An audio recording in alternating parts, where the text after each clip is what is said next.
3 മാസത്തിനിടെ നാലാമതൊരു കർഷകൻ കൂടി ആത്മഹത്യ ചെയ്തതോടെ മലയോരവും കാർഷിക മേഖലയും ആശങ്കയിലായി.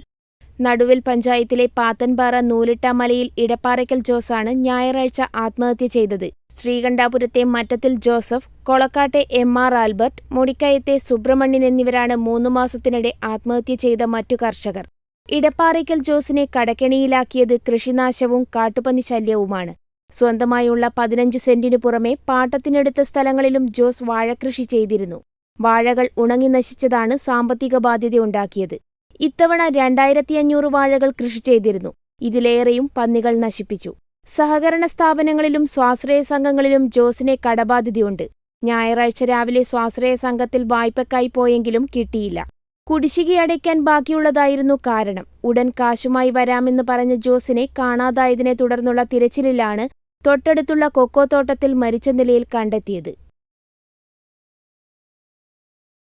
നിങ്ങളൊരു നഴ്സാണോ എങ്കിൽ ജർമ്മനിയിൽ പോകുവാൻ എന്തിന് ലക്ഷങ്ങൾ മുടക്കണം? അതും വിജയം വരെ സൗജന്യ ജർമ്മൻ ഭാഷാ പരിശീലനം യൂറോലീപ് നൽകുമ്പോൾ. Free education, free paper work, free placement assistance. ഇനി സൗജന്യമായി ജർമ്മൻ ഭാഷ പഠിക്കാം, സൗജന്യമായി ജർമ്മനിയിലേക്ക് പറക്കാം. Euroleap immigration consultancy, Kannur, Thrissur and Kollam.